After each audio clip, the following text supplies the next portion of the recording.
എല്ലാവർക്കും നമസ്കാരം. ഞാൻ Ramakrishnan T SEBI registered research അനലിസ്റ്റാണ്. ഈ പോഡ്കാസ്റ്റ് കേട്ടതിന് ശേഷം ഡിസ്ക്ലെയിമർ കൂടി വായിച്ചു നോക്കണമെന്ന് താല്പര്യപ്പെടുന്നു. കഴിഞ്ഞ ആഴ്ചയിലത്തെ വോളാട്ടിലിറ്റിക്ക് ശേഷം എല്ലാവരും ഉറ്റുനോക്കുന്നത് ചൊവ്വാഴ്ച കേന്ദ്ര ധനകാര്യമന്ത്രി അവതരിപ്പിക്കാൻ പോകുന്ന യൂണിയൻ ബഡ്ജറ്റിനെയാണ്. കഴിഞ്ഞ ആഴ്ചയിൽ നമ്മൾ കണ്ടു നമ്മുടെ നിഫ്റ്റിയും സെൻസെക്സും വെള്ളിയാഴ്ചയും പുതിയ റെക്കോർഡ് ഹൈ ഹിറ്റ് ചെയ്തു. അതിനുശേഷം നല്ല പ്രോഫിറ്റ് ബുക്കിംഗ് ആണ് കണ്ടത്. അതിനു മുമ്പ് 2 ദിവസങ്ങളിലും ഇത്തരത്തിലുള്ളൊരു സെൻറ്റിമെൻ്റ് തന്നെയായിരുന്നു. പുതിയ റെക്കോർഡ് ഹൈ ഹിറ്റ് ചെയ്യും, എഗെയിൻ പ്രോഫിറ്റ് ബുക്കിംഗ് വരും. നമ്മൾ നമ്മുടെ പോഡ്കാസ്റ്റുകളിലൊക്കെ പറഞ്ഞ പോലെ തന്നെയാണ് മാർക്കറ്റിൽ സംഭവിച്ചു കൊണ്ടിരിക്കുന്നത്.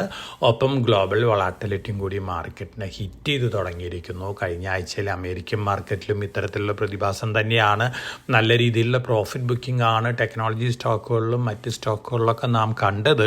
അടുത്ത ദിവസങ്ങളിലും ജിയോ പൊളിറ്റിക്കൽ ഇഷ്യൂസൊക്കെ ഹിൻഡ് ചെയ്യുന്നത് ഗ്ലോബലി നല്ല രീതിയിൽ വോളാട്ടിലിറ്റി വരാനുള്ള സാധ്യതകളുണ്ട് എന്ന തരത്തിലുള്ളൊരു ഇൻഡിക്കേഷനാണ്. അതുകൊണ്ട് തന്നെ വളരെ കോഷ്യസ് ആയിട്ട് നമുക്ക് മാർക്കറ്റിൽ മൂവ് ചെയ്യേണ്ടതുണ്ട്. നമ്മളെ സംബന്ധിച്ച് Q1 റിസൾട്ടുകൾ തന്നെയാണ് ഒരു ഇവൻ്റ്. അതോടൊപ്പം തന്നെ മേജർ ഇവൻ്റ് എന്ന് പറയുന്നത് ചൊവ്വാഴ്ച അവതരിപ്പിക്കാൻ പോകുന്ന നമ്മുടെ യൂണിയൻ ബഡ്ജറ്റ് തന്നെയാണ്. Q1 റിസൾട്ടുകളുടെ കാര്യം എടുക്കുകയാണെങ്കിൽ ഇതുവരെ വന്നിട്ടുള്ള റിസൾട്ടുകളൊക്കെ ഇൻഡിക്കേറ്റ് ചെയ്യുന്ന ഒരു മിക്സഡ് ട്രെൻഡിന് തന്നെയാണ്. പക്ഷേ വെള്ളിയാഴ്ച പുറത്ത് വന്നിട്ടുള്ള 2 റിസൾട്ടുകൾ, പ്രത്യേകിച്ച് കോട്ടക് ബാങ്കിൻ്റെയും അതുപോലെ തന്നെ HDFC ബാങ്കിൻ്റെയും ഒക്കെ റിസൾട്ടുകൾ മിക്സഡ് ട്രെൻഡാണ് ഇൻഡിക്കേറ്റ് ചെയ്യുന്നത്. HDFC bank result slightly below expectation ആയിരുന്നു. പക്ഷേ കോട്ടക് ബാങ്ക് എക്സലൻറ്റ് Q1 ഫിഗേഴ്സും മറ്റ് പാരാമീറ്റേഴ്സും ഒക്കെ തന്നെയാണ് പുറത്തു വിട്ടിരിക്കുന്നത്. അതുകൊണ്ട് തന്നെ ഒരു പോസിറ്റീവ് റിയാക്ഷൻ കാണാനുള്ള ചാൻസസ് ഉണ്ട്. അതോടൊപ്പം തന്നെ മറ്റ് പല റിസൾട്ടുകൾ പുറത്തു വന്ന്, പ്രത്യേകിച്ച് നെറ്റ് വെബ് ടെക്നോളജീസ് ഇന്ത്യയിൽ ഹയർ എൻഡ് സെർവേഴ്സ് ഉണ്ടാക്കുന്ന ഒരു കമ്പനിയാണ്. പ്രൊഡക്ഷൻ ലിങ്ക്ഡ് ഇൻസെൻറ്റീവ് സ്കീം പ്രകാരം ഇന്ത്യയിൽ ആത്മനിർഭർ ഭാരതിൻ്റെ ഭാഗമായിട്ടൊക്കെ വലിയ രീതിയിൽ കോൺട്രിബ്യൂട്ട് ചെയ്യാൻ കഴിയുന്ന ഒരു കമ്പനിയാണ്. നല്ല റിസൾട്ടാണ് കാഴ്ചവെച്ചിരിക്കുന്നത്. അതിൻ്റെ ഒരു ഇമ്പാക്റ്റ് നമുക്ക് ഈ ആഴ്ച തിങ്കളാഴ്ച ട്രേഡിംഗ് സ്റ്റാർട്ട് ചെയ്യുമ്പോൾ കാണാനായിട്ട് സാധിക്കും. അതോടൊപ്പം തന്നെ ഇനി വരാൻ പോകുന്ന Q1 റിസൾട്ടുകൾ തീർച്ചയായിട്ടും അതിൻ്റേതായ ഇമ്പാക്റ്റൊക്കെ മാർക്കറ്റിൽ ഉണ്ടാക്കാനുള്ള ചാൻസസ് കൂടുതലാണ്. ഒപ്പം നമുക്ക് ചൊവ്വാഴ്ച നമ്മുടെ യൂണിയൻ ബഡ്ജറ്റ്. സാധാരണ രീതിയിൽ ബഡ്ജറ്റിന് മുമ്പ് എല്ലാ ഇൻവെസ്റ്റേഴ്സിനും എല്ലാ ജനങ്ങൾക്കും ധാരാളം പ്രതീക്ഷകളൊക്കെ ഉണ്ടാവാറുണ്ട്. ഈ വർഷവും അത്തരത്തിലുള്ള പ്രതീക്ഷകൾ തന്നെയാണ് എല്ലാവരും വെച്ച് പുലർത്തുന്നത്. പ്രത്യേകിച്ച് മേജറായിട്ടുള്ളൊരു എക്സ്പെക്റ്റേഷൻ ടാക്സ് റിലേറ്റഡ് ആയിട്ടുള്ള ബെനിഫിറ്റ് എന്തെങ്കിലും നമുക്ക് ലഭിക്കുമോ ബഡ്ജറ്റിന് ശേഷം എന്നാണ് എല്ലാവരുടെയും എക്സ്പെക്റ്റേഷൻ. കുറേയൊക്കെ അത്തരത്തിലുള്ള പ്രോമിസൊക്കെ ഫുൾഫിൽഡ് ആയിട്ടുണ്ട് കഴിഞ്ഞ ബഡ്ജറ്റുകളിലൊക്കെ. പക്ഷേ പ്രതീക്ഷിച്ച രീതിയിലുള്ളൊരു ഇമ്പാക്റ്റ് ഒന്നും കോമൺ മാൻ അല്ലെങ്കിൽ സമൂഹത്തിൻ്റെ താഴേക്കടയിലുള്ളവർക്കും ഇതുവരെ കിട്ടിയിട്ടില്ല എന്നൊരു തിരിച്ചറിവ് ഇപ്പോഴത്തെ ധനകാര്യമന്ത്രിക്ക് ഉണ്ടായിട്ടുണ്ട് എന്നുള്ളൊരു ഇൻഡിക്കേഷനാണ് പല സ്പീച്ചുകളിൽ നിന്നും നമ്മൾക്ക് കാണാൻ കഴിയുന്നത്. അതുകൊണ്ട് തന്നെ ടാക്സേഷൻ രംഗത്ത് ഒരു റിഫോം അനൗൺസ്മെൻറ്റ് തന്നെ ഈ ബഡ്ജറ്റിലുണ്ടാവും എന്നുള്ളൊരു എക്സ്പെക്റ്റേഷനാണ്. ടാക്സ് സ്ലാബിൻ്റെ കാര്യത്തിലായാലും ടാക്സ് റേറ്റിൻ്റെ കാര്യത്തിലായാലും അതുപോലെ തന്നെ long time short time capital gain tax റേറ്റൊക്കെ റേഷണലൈസ് ചെയ്യുന്നൊക്കെ പറയുന്നുണ്ട്. തീർച്ചയായിട്ടും ലോങ് ടൈം ക്യാപിറ്റൽ ഗെയിൻ്റെ കാര്യം എടുക്കുകയാണെങ്കിൽ കമോഡിറ്റികൾക്ക് ഒരു ടൈപ്പ്, അതുപോലെ തന്നെ ഡെറ്റ് ഇൻസ്ട്രുമെൻറ്റുകൾക്ക് ഒരു ടൈപ്പ്, ഇക്വിറ്റിക്ക് ഒരു ടൈപ്പ്, ഇത്തരത്തിൽ 3 തരത്തിലാണ് ഇപ്പോൾ അവിടെ long time capital gain tax ഒക്കെ കമ്പ്യൂട്ട് ചെയ്യുന്നത്. തീർച്ചയായിട്ടും അതൊക്കെ റേഷണലൈസ് ചെയ്യുന്നൊക്കെയാണ് പറയുന്നത്. ഒരുപക്ഷെ നമ്മുടെ ഇക്വിറ്റിയിലുള്ള 1 ഇയർ ഒരുപക്ഷെ 2-3 വർഷമായിട്ട് കൂടാനുള്ള ചാൻസസ് ഒക്കെ ഉണ്ട് കാലാവധിയുള്ളത്. മറ്റു കാലാവധികളൊക്കെ റേഷണലൈസ് ചെയ്തേക്കാം. ഇതൊക്കെ ഒരു പക്ഷേ പോസിറ്റീവും നെഗറ്റീവും ആയിട്ടുള്ള ഇമ്പാക്റ്റൊക്കെ മാർക്കറ്റിൽ ഉണ്ടാക്കാനുള്ള ചാൻസസ് ഉണ്ട്. ഒപ്പം ടാക്സ് സ്ലാബ് വൈഡൻ ചെയ്തേക്കാം. അതുപോലെ തന്നെ ടാക്സ് എക്സംഷൻ ലിമിറ്റൊക്കെ കൂട്ടിയേക്കാം. അങ്ങനെയൊക്കെ വരുമ്പോൾ തീർച്ചയായിട്ടും കോമൺ മാന് ബെനിഫിഷ്യൽ ആയിട്ടുള്ളൊരു ഇമ്പാക്റ്റ് ഉണ്ടാക്കിയേക്കാം. പൊതുവേ അത് എക്കണോമിനെ സംബന്ധിച്ചൊരു പോസിറ്റീവ് ഇമ്പാക്റ്റും മാർക്കറ്റിനൊരു പോസിറ്റീവ് ഇമ്പാക്റ്റ് ഉണ്ടാക്കാനുള്ള ചാൻസസ് ഒക്കെ ഉണ്ട്. ഒപ്പം GST, പെട്രോൾ, ഡീസൽ, CNG ഒക്കെ GST അണ്ടറിലേക്ക് കൊണ്ടുവരുന്ന മുമ്പ് തന്നെ ധനകാര്യമന്ത്രി പറഞ്ഞിരുന്നു ബഡ്ജറ്റിൽ ഒരു പക്ഷേ അത്തരത്തിലുള്ളൊരു മൂവിനുള്ള അനൗൺസ്മെൻറ്റുകളൊക്കെ ഉണ്ടാക്കിയേക്കാം. അങ്ങനെ വരികയാണെങ്കിൽ അതും പോസിറ്റീവായിട്ടുള്ളൊരു ഇമ്പാക്റ്റ് മാർക്കറ്റിലൊക്കെ നൽകാനുള്ള ചാൻസസ് വളരെ കൂടുതലാണ്.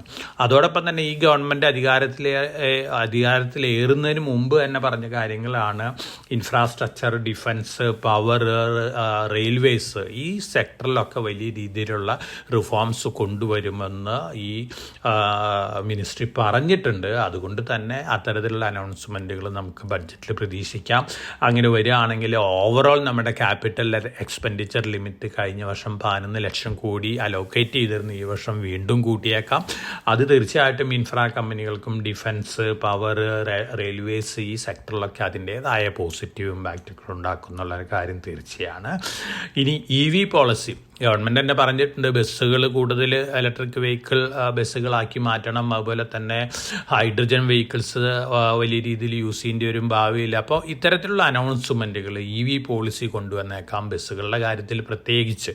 അപ്പോൾ തീർച്ചയായിട്ടും ഇത്തരത്തിലുള്ള അനൗൺസ്മെൻറ്റ് വരികയാണെങ്കിലോ ഇലക്ട്ര, ഗ്രീൻ ടെക്, അതുപോലെ തന്നെ Ashok Leyland, Tata Motors, JBM auto, ഈ കമ്പനികളെ സംബന്ധിച്ചൊക്കെ പോസിറ്റീവ് ഇമ്പാക്റ്റ് ബഡ്ജറ്റിന് ശേഷം ഉണ്ടായേക്കാം. പക്ഷേ ഇമ്മീഡിയറ്റ് ആയിട്ടുള്ളൊരു സഡൻ അപ്സർജ് ഒന്നും നമ്മൾ ആരും എക്സ്പെക്ട് ചെയ്യുന്നില്ല. മറിച്ച് മീഡിയം ടു ലോങ് ടേമിൽ കാലിബ്രേറ്റഡ് ആയിട്ടുള്ളൊരു അപ്പ് മൂവാണ് ഈ മൂവുകളെ കൊണ്ടൊക്കെ നമ്മൾ ഈ സെക്ടർ സ്റ്റോക്കുകളിൽ നിന്നൊക്കെ എക്സ്പെക്റ്റ് ചെയ്യുന്നത്. ഒപ്പം ഹൈബ്രിഡ് വെഹിക്കിൾസിൻ്റെ കാര്യം എടുക്കുകയാണെങ്കിൽ കഴിഞ്ഞ 2 വർഷമായിട്ട് ഗ്ലോബലി ഏറ്റവും കൂടുതൽ ഗ്രോ ചെയ്തുകൊണ്ടിരിക്കുന്ന ഒരു ഓട്ടോമൊബൈൽ സെഗ്മെൻ്റ് എന്ന് പറയുന്നത് ഹൈബ്രിഡ് വെഹിക്കിൾസ് ആണ്. പ്രത്യേകിച്ച് ടയോട്ടയാണ് global leader hybrid vehicles supply ചെയ്യുന്നതിൽ. ഇന്ത്യയിലും ടയോട്ട മാനുഫാക്ചറിങ് ഉണ്ട്. ഒപ്പം ഹൈബ്രിഡ് വെഹിക്കിൾസ് ഇന്ത്യയിൽ സപ്ലൈ ചെയ്യുന്ന മാരുതിയാണ്. അപ്പോൾ ലിസ്റ്റഡ് സ്പേസിൽ നമുക്ക് മാരുതി മാത്രമേ ഉള്ളൂ. ഇപ്പോൾ GST ചാർജ് ചെയ്യുന്നത് ഹൈബ്രിഡ് വെഹിക്കിൾ മേൽ 43%. EVകൾക്കാണെങ്കിൽ 5% മുതൽ 7% വരെയുള്ളൂ. തീർച്ചയായിട്ടും 43% നിന്ന് ഹൈബ്രിഡ് വെഹിക്കിൾ മേലുള്ള GST താഴേക്ക് കൊണ്ടുവരികയാണെങ്കിൽ അതിൻ്റേതായൊരു പോസിറ്റീവ് ഇമ്പാക്റ്റ് മാരുതിയിലൊക്കെ കാണാനുള്ള ചാൻസസ് ഉണ്ട്.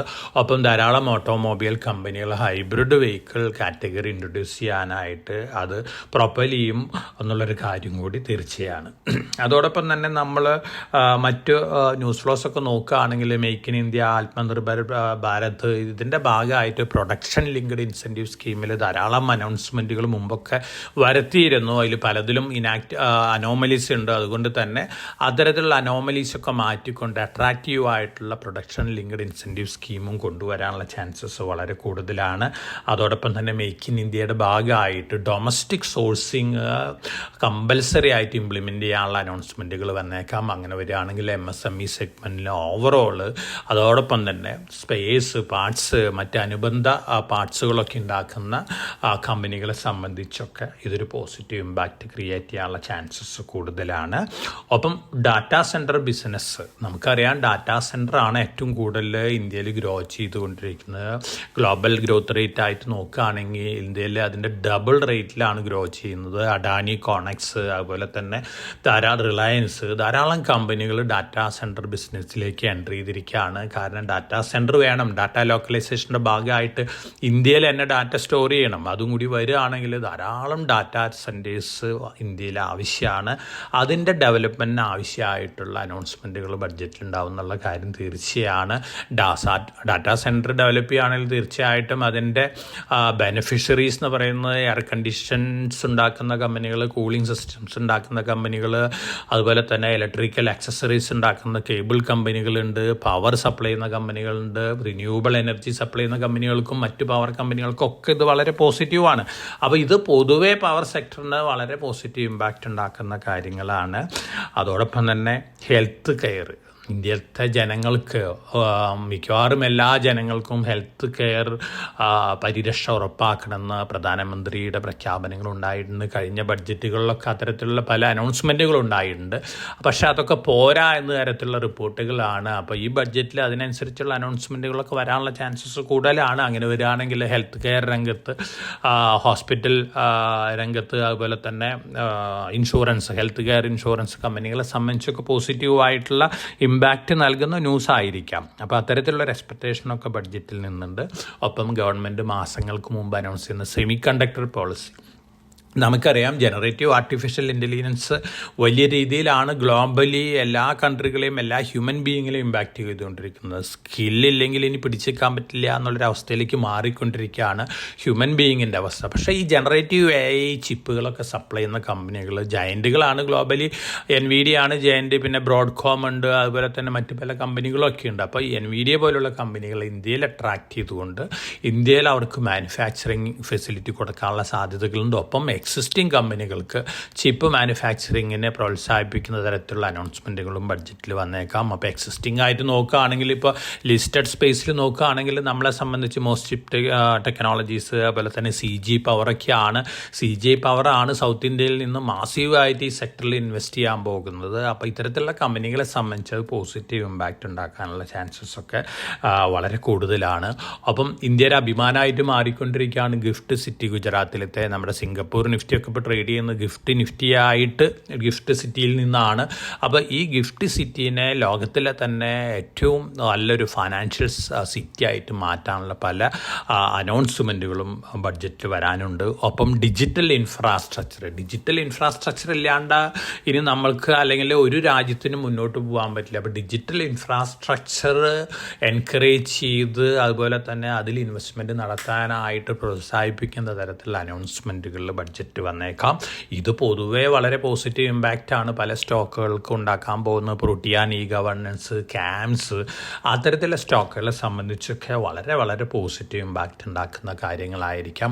അതോടൊപ്പം തന്നെ നമ്മുടെ futures and option segment stock മാർക്കറ്റിൽ നോക്കുകയാണെങ്കിൽ ഇപ്പോൾ ടോക്ക് ഓഫ് ദി കൺട്രി എന്ന് പറയുന്നത് ഫ്യൂച്ചേഴ്സ് ആൻഡ് ഓപ്ഷൻ സെഗ്മെൻറ്റിൽ കൺട്രോൾ കൊണ്ടുവരുന്നതാണ്. തീർച്ചയായിട്ടും നമ്മുടെ ഫ്യൂച്ചേഴ്സ് ആൻഡ് ഓപ്ഷൻ സെഗ്മെൻറ്റിലെ റീറ്റെയിൽ പാർട്ടിസിപ്പേഷനും അതിൻ്റെ ടേൺ ഓവർ ഇൻക്രീസ് ചെയ്യുന്നൊക്കെ കണക്കാക്കി നോക്കുകയാണെങ്കിൽ തീർച്ചയായിട്ടും കുറച്ച് കോസ്റ്റ് ഫോർ കൺസേൺ ഒക്കെ റെഗുലേറ്റർ വെച്ച് പുലർത്തുന്നുണ്ട്. അപ്പോൾ ഈ ഫ്യൂച്ചേഴ്സ് ആൻഡ് ഓപ്ഷൻ സെഗ്മെൻറ്റിൽ പല മെഷേഴ്സും റെസ്ട്രിക്റ്റീവ് മെഷേഴ്സും എടുക്കാനായിട്ട് സെബിക്ക് അനുമതി കൊടുക്കുന്ന തരത്തിലുള്ള പ്രപ്പോസലുകളൊക്കെ ഒരു പക്ഷേ ബഡ്ജറ്റിൽ വന്നേക്കാം. അതോടൊപ്പം തന്നെ futures and option segment taxation ഇപ്പോൾ ബിസിനസ് ഇൻകം, ബിസിനസ് ലോസൊക്കെ ആയിട്ടാണ് അതിൽ പ്രോഫിറ്റും ലോസൊക്കെ കാൽക്കുലേറ്റ് ചെയ്യുന്നത്.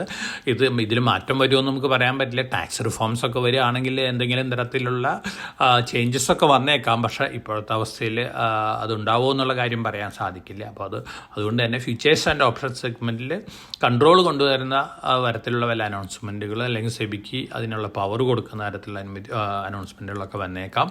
ഒപ്പം നമ്മുടെ എല്ലാവരും സ്വപ്നമാണ് ഹൈ വാല്യൂ സ്റ്റോക്കുകൾ എങ്ങനെയാണ് വാങ്ങുക എന്നുള്ളത്. ഇപ്പോൾ MRF വാങ്ങണമെങ്കിൽ 1,30,000 വേണം ഒരു ഷെയർ വാങ്ങണമെങ്കിൽ. ഇപ്പം നമ്മുടെ അലൗഡ് ലോട്ട് എന്ന് പറയുന്നത് 1 രൂപയാണ്, ഒരു ലോട്ടാണ്, ഒരു ഷെയറാണ്. തീർച്ചയായിട്ടും മറ്റ് രാജ്യങ്ങളിൽ അമേരിക്ക പോലുള്ള രാജ്യങ്ങളിലൊക്കെ ഫ്രാക്ഷണൽ ഓണർഷിപ്പ് അലവ് ചെയ്യുന്നുണ്ട്.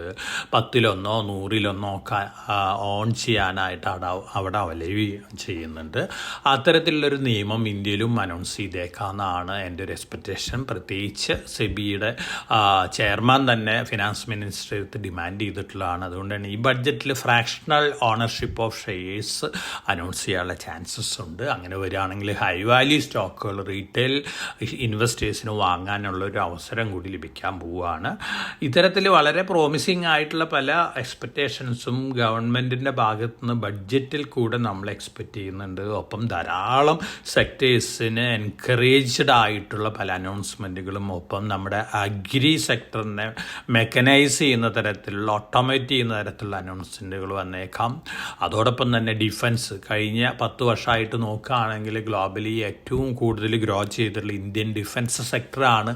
നമ്മുടെ എക്സ്പോർട്ട് 30 ടൈംസ് ആണ് കഴിഞ്ഞ 10 വർഷത്തിനുള്ളിൽ ഇൻക്രീസ് ആയിട്ടുള്ളത്. തീർച്ചയായിട്ടും നമ്മുടെ ഭാരത് ഇലക്ട്രോണിക്സ്, അതുപോലെ തന്നെ Hindustan Aeronautics Limited, Cochin Shipyard, Garden Ship Builders, Mazagon Dock Limited, Bharat Dynamics Limited, Data Patterns ഇത്തരത്തിലുള്ള കമ്പനികളെ സംബന്ധിച്ചൊക്കെ ഇത് പോസിറ്റീവ് ഇമ്പാക്റ്റ് ഉണ്ടാക്കുന്ന അനൗൺസ്മെൻറ്റുകളായിരിക്കാം. പക്ഷേ ഈ സ്റ്റോക്കുകളൊക്കെ തന്നെ നല്ല രീതിയിൽ മുന്നേറിയിരിക്കുകയാണ് കഴിഞ്ഞ ദിവസങ്ങളിൽ.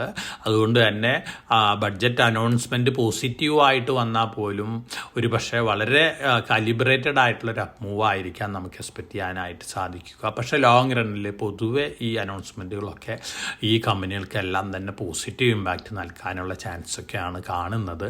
ഒപ്പം റെയിൽവേസ് നമ്മുടെ ജൂപ്പിറ്റർ വാഗൻസും അതുപോലെ തന്നെ ടിറ്റഗ്ര റെയിൽവേ സിസ്റ്റമൊക്കെ ഗ്ലോബൽ ലീഡേഴ്സ് ആയിക്കൊണ്ടിരിക്കുകയാണ്. റെയിൽവേ സെഗ്മെൻറ്റിൽ പല ഫോറിൻ പോർട്ട്ഫോളിയോ ഇൻവെസ്റ്റേഴ്സും ഹയർ റേറ്റിലും ജൂപ്പിറ്റർ വാഗൻസിലും ടിറ്റഗ്ര റെയിൽവേ സിസ്റ്റത്തിലൊക്കെ സ്റ്റേക്ക് എടുത്തിരിക്കുകയാണ്. ഒപ്പം ഫോർജ്ഡ് വീൽസ് ഉണ്ടാക്കുന്ന ഒരു കമ്പനിയാണ് ഇന്ത്യയിൽ ടിറ്റഗ്ര റെയിൽവേയും RK ഫോർജിങ്ങിൻ്റെയും ഉടമസ്ഥയിലുള്ളൊരു JV-ആണ്. ഇവരും പ്രൊഡക്ഷൻ ആരംഭിക്കാൻ പോവുകയാണ് അടുത്ത വർഷം.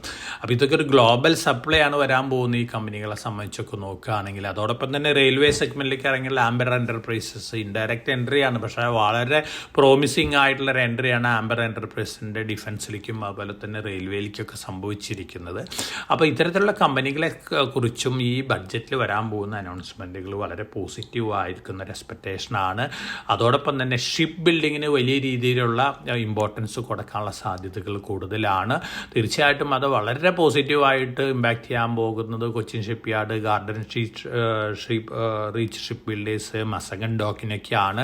നമ്മളെ സംബന്ധിച്ച് നോക്കുകയാണെങ്കിൽ നമുക്ക് ഷിപ്പ് മാനുഫാക്ചറിങ്ങിന് 8 കമ്പനികളാണുള്ളത്, ഒരു പ്രൈവറ്റ് കമ്പനിയും അതോടൊപ്പം തന്നെ 7 PSU കമ്പനികളാണ്. പ്രൈവറ്റ് കമ്പനി LNT ആണ്. LNT ഉണ്ടാക്കുന്നത് ഡിഫൻസിന് വേണ്ടിയാണ്. പക്ഷേ ഇനി മെർച്ചൻ്റ് ഷിപ്പുകൾ ഉണ്ടാക്കാനുള്ള തീരുമാനം ഗവൺമെൻറ് എടുത്തേക്കാം. അങ്ങനെ വരികയാണെങ്കിൽ പല ജോയിൻറ്റ് വെഞ്ചറുകളും അനൗൺസ് ചെയ്തേക്കാം. Already Indian Oil Shipping Corporation റെഡിയാണെന്ന് പറയുന്നുണ്ട്. അതുപോലെ തന്നെ സ്വാൻ എനർജി, പഴയ റിലയൻസ് നേവൽ ആൻഡ് ഡിഫൻസിന് ടേക്ക് ഓവർ ചെയ്ത കമ്പനിയാണ് സ്വാൻ എനർജി.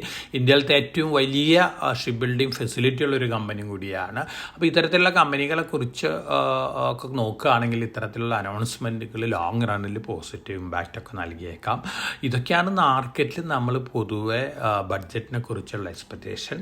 ഒപ്പം നമ്മൾ എക്സ്പെക്റ്റ് ചെയ്യാത്ത പല അനൗൺസ്മെൻറ്റുകളും പല സെക്ടേഴ്സിനെ കുറിച്ചൊക്കെ വന്നേക്കാം.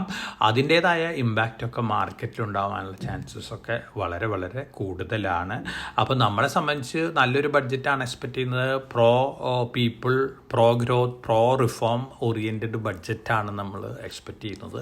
ഒപ്പം ലോകത്തിൽ ആദ്യമായിട്ട് 6 ഫിനാൻസ് ബഡ്ജറ്റുകൾ ഒരു രാജ്യത്ത് അവതരിപ്പിക്കുക എന്നുള്ള ഒരു ഖ്യാതി അല്ലെങ്കിൽ ഒരു നേട്ടം കൈവരിച്ചിട്ടുള്ള നമ്മുടെ ബഹുമാനപ്പെട്ട ധനകാര്യമന്ത്രി ശ്രീമതി നിർമ്മല സീതാരാമന് അഭിനന്ദനങ്ങളും കൂടി അർപ്പിക്കുകയാണ്. ഇത് നമ്മുടെ ലേഡീസിനെ സംബന്ധിച്ചും വളരെ അഭിമാനിക്കാവുന്ന ഒരു കാര്യമാണ്. നമ്മുടെ രാജ്യത്തിനെ സംബന്ധിച്ചും വളരെ അഭിമാനിക്കാവുന്ന ഒരു കാര്യമാണ്. അപ്പം നമുക്കെല്ലാവർക്കും ഈ റെക്കോർഡ് ബ്രേക്ക് ചെയ്ത ധനകാര്യമന്ത്രിയിൽ നിന്ന് റെക്കോർഡ് ബ്രേക്ക് ചെയ്യുന്ന തരത്തിലുള്ള ജനത്തിന് ഫേവറബിൾ ആയിട്ടുള്ള, രാജ്യത്തിന് ഫേവറബിൾ ആയിട്ടുള്ള ഒരു ബഡ്ജറ്റും കൂടി ഈ ആഴ്ചയിൽ പ്രതീക്ഷിക്കാമെന്ന് ആശംസിച്ചുകൊണ്ട് ആഗ്രഹിച്ചുകൊണ്ട് ഞാൻ ഇന്നത്തെ പോഡ്കാസ്റ്റ് ഇവിടെ അവസാനിപ്പിക്കുകയാണ്. Thank you.